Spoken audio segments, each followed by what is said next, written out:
Let's bring in Heritage Foundation's Joel Griffith. Joel, that Moody's analytics model, it's really interesting stuff. Trump does best under the pocketbook model with 351 electoral college votes there projected. Well, hey, the fact is, if you look at the economic numbers, we've got a record-long stretch of jobs growth. As you pointed out, we've got median family income at an all-time high. And one of the numbers that's not being discussed is just looking at how so many millions of people have actually moved out of the lower middle class and middle class into the upper class and upper middle class.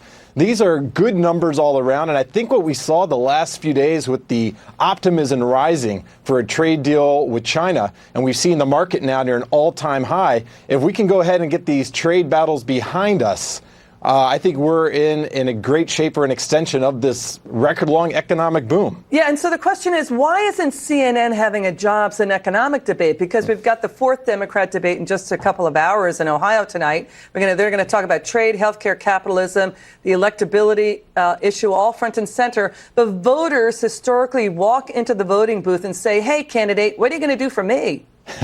Right. I think with these types of economic numbers, they're going to have to run on an alternative, and that's don't believe your lying eyes, regardless of how your own personal checkbook looks and your personal retirement account looks.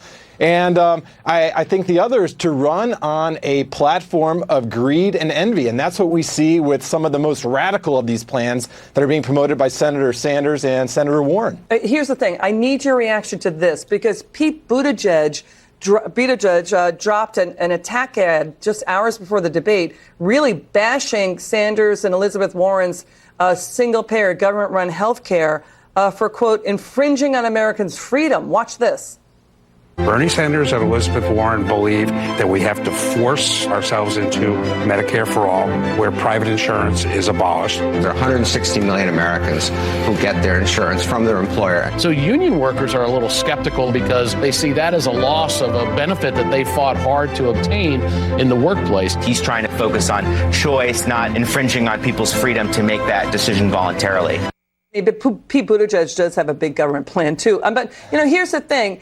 Pete Buttigieg has that attack ad, and there's word out, we've counted, along with other groups, that Elizabeth Warren has dodged, we're counting now, I'm pushing on nearly 24 times, the question about whether she will have to raise middle-class and lower-income taxpayers' taxes to pay for her big government plans. Bernie Sanders admits he will.